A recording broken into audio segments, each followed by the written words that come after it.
Mukherjee speaking. শুনুন, আমি আপনাদের ইনভেস্টিগেশনের উপরে কোনো রকম কিছু কথা বলবো না, তবে ওদেরকে জিজ্ঞাসাবাদের সময় একটু দেখবেন যেন কোনো রকম হ্যারাসমেন্ট না করা হয়। আসলে ওনারা হলেন ভিকটিমের বাড়ির লোক।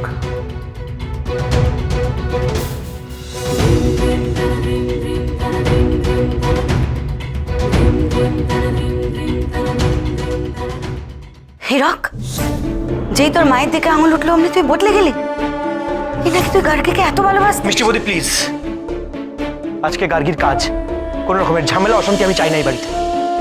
আমি তোমার হাত জোর করে অনুরোধ করছি, তুমি প্লিজ চলে যাও এখান থেকে, প্লিজ চলে যাও। হীরক, এটা আমাদের বাড়ির ম্যাটার, আমরা বাড়ির লোকেরা সলভ করবো। তুমি একজন আউটসাইডার, প্লিজ না করিও না এর মধ্যে, প্লিজ। এটা শুধুমাত্র তোদের পরিবারের ব্যাপার নয় হীরক, এটা একটা মেয়ের অনেক যন্ত্রণা পেয়ে মরে যাওয়ার বিষয়। আর মেয়ে হয়ে আমি চুপ করে থাকতে পারবো না। এই শোনো, বেশি কথা বলো না তো তুমি। বেশি দরদ দেখাতে এসেছেন উনি। হিরো তোমাকে চলে যেতে বলেছে, কথাটা কানে যায়নি তোমার? এখন এখানে দাঁড়িয়ে আছো কেন?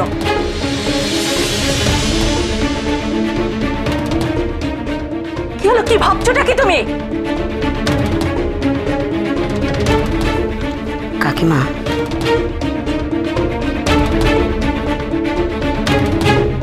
ভাবছি কাল রাতের এই লম্বা লোকটা কে?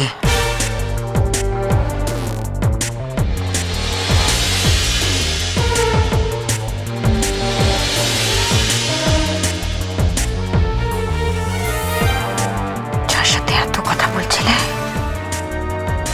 কি দিচ্ছিলে হাতে? ওটা প্যাকেট একটা, কি ছিল ওতে? টাকা?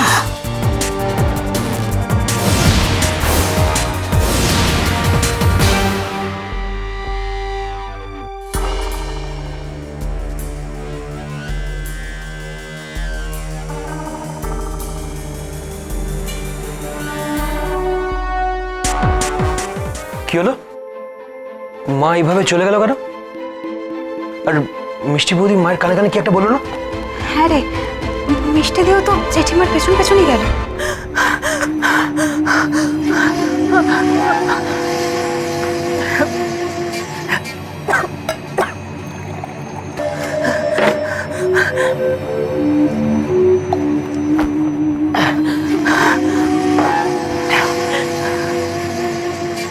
আর যেন কোনো গন্ডগোল না হয়।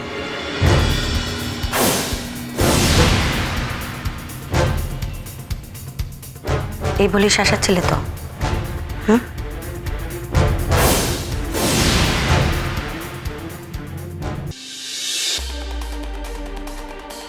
মা, মিষ্টি বৌদি তোমার কি বলছিল?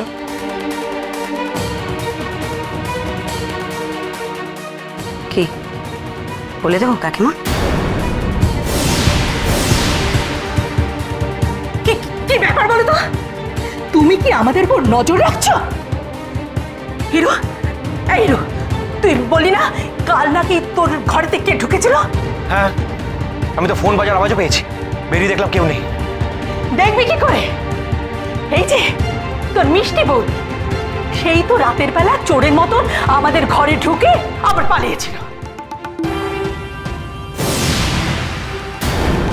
এই মিষ্টি, তোমার কি আসপর্দা? তুমি চোরের মতো রাত্রির বেলা আমাদের ঘরে ঢুকেছিলে? তোমার সাহস তো কম নয়। ওকে এইভাবে বলে কিচ্ছু হবে না। অদিতি, যা পাড়ার লোক ডেকে নিয়ে আয়। আর সহ্য হচ্ছে না, বড্ড বেশি বাড়াবাড়ি শুরু করেছে। এবার পাড়ার লোক দিয়ে ওকে এই পাড়া ছাড়া করাবো।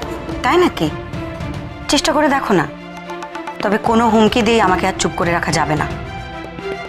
হীরক, মিষ্টি বৌদি প্লিজ, যদি বাজে কথা বলতেই হয় বাড়ির বাইরে গিয়ে বলো, আমাদের বাড়িতে না। হাই দাদা, তুই তো কথা বাড়াচ্ছিস কেন বলতো? দিদি খোকন থেকে ফোন কর না, ফোন করে সব বল। তাই করবো আমি তাই করবো। কখন তাকে ফোন করে বলবো আমাদের পারমিশন ছাড়া তুমি বাইরে ঢুকেছো আমাদের। তোদের যা ইচ্ছা তুই তাই কর, তা বলে আমি গার্গীর খুনটাকে সুইসাইড বলে চালিয়ে দিতে দেব না। নির্দোষ শাস্তি পাবে, আর যারা দোষী তারা পার পেয়ে যাবে। আমি কিছুতেই হতে দেব না, কিছুতেই না।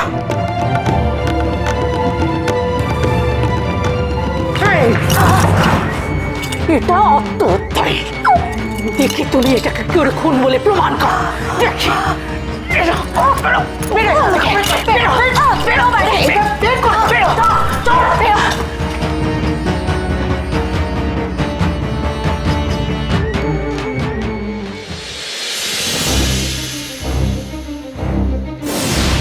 মা, কালী পুজোটা মিটে গেলে না তুমি আবার বাড়ি চলে যাও।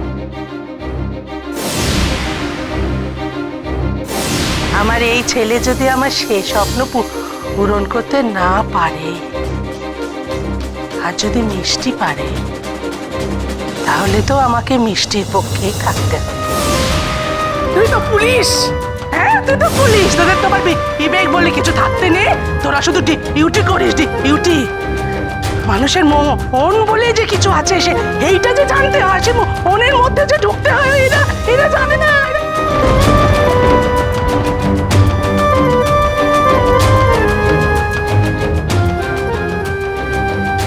খোকন, পিসি ঠাম্মা, কালকে যা হলো তারপরে তোমার ঘরে যাওয়ার আমার উচিত ছিল, কিন্তু ওই কাল রাত্রে রাগের মাথায় কি সব যে বলে ফেললাম তোমাকে পিসি ঠাম্মি। আমি খুব লজ্জিত, তুমি আমাকে ক্ষমা করে দিও পিসি ঠাম্মি। খোকন, তোকে আমি একটা কথা বলতে এসেছি। কালকের অপমানের পর এ বাড়ি থেকে আজকে আমার চলে যাওয়াই উচিত ছিল। ছি ছি পিসি ঠাম্মা, এটা তুমি কি বলছো? না না না, এটা তোমার বাড়ি, তুমি কেন যাবে? না না, যাবো তো আমি বটেই, তবে তুই ভাবিস না যে তুই আমাকে কালী পুজো পর্যন্ত থাকতে বলেছিস বলেই আমি থাকবো। আমি যাব না যতদিন না অভয়া গার্গীর খুনিকে খুঁজে বার করতে পারে, ততদিন আমি থাকবো। যতদিন না অভয়া মাথা উঁচু করে বাড়িতে আসতে পারে, ততদিন আমি থাকবো। ও দেখিয়ে দেবে যে ওকে দমিয়ে রাখার হাজার চেষ্টা করলেও সেটা সম্ভব নয়, আর সেটা আমি নিজে চোখে দেখে তবে যাব। তাহলে আমি কি করতাম বলো তো পিসি ঠাম্মা? অভয়া রাত বিরেতে বাড়ি ঢুকছে, দেখো কি আমি চুপ করে বসে থাকতাম? তুই যদি ওর পাশে থাকতিস, তাহলে তোর কাছে সবকিছু ওকে লুকোতে হতো না। ভুলটা কার একটু ভেবে দেখিস। চলো, চলো, চলো, বেরো, বেরো, বেরো, বেরো, বেরো এখান থেকে, বেরো।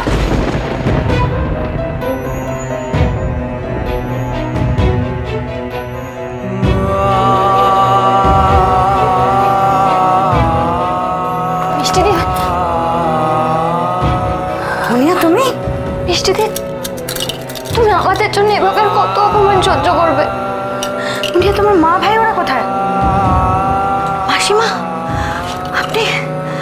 ওহ, আমি খুব টেনশনে ছিলাম। একে এই মনের অবস্থা আপনার, আপনি ঠিক আছেন তো? আমার আর থাকা যাক, আপনাদের ছেড়ে দিয়েছে। মিষ্টি দি, এই সব সম্ভব হয়েছে খোকনদার জন্য। খোকনদাকে থ্যাঙ্কস বলে দিও মিষ্টি। খোকনদার জন্যই আমাদেরকে এত তাড়াতাড়ি থানা থেকে ছেড়ে দিল। তাই? মিষ্টি দি, তোমরা আমাদের জন্য অনেক করেছো। সত্যি মা, তুমি আমাদের জন্য অনেক করেছো মা। দিদির শ্বশুর বাড়ির লোকেরা খুব খারাপ, ওরা পারে না এমন কোনো কাজ নেই। দেখলে তো তুমি, হিরোদার মতো একটা মানুষ এভাবে পাল্টে গেল।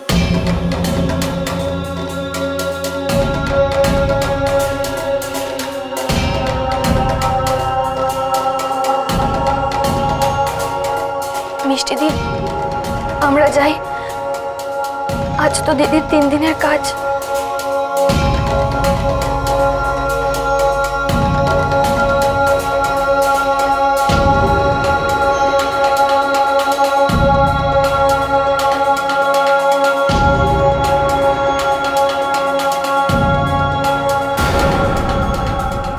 বল্টু মোটেই বোকা না, ওর মাঠে অনেক বুদ্ধি। দেখবি কত বুদ্ধি, ঠিক আমি যে কাজটা বলবো সেটাই করতে পারবে বল্টু। কি রে, পারবি না? কি করতে হবে বলো মিষ্টি মামি? মৃত্যু ছিল, মৃত্যু নেই, বুঝবে খুনি সহজেই। তুমি যে বলেছিলে আজই খুনিকে ধরবে, দিনের অনেকটা সময় তো কেটে গেল। কাজ শুরু হয়ে গেছে ননদিনী, একটু সবুর করো। জয় কালী, জয় কালী কলকাতাওয়ালি।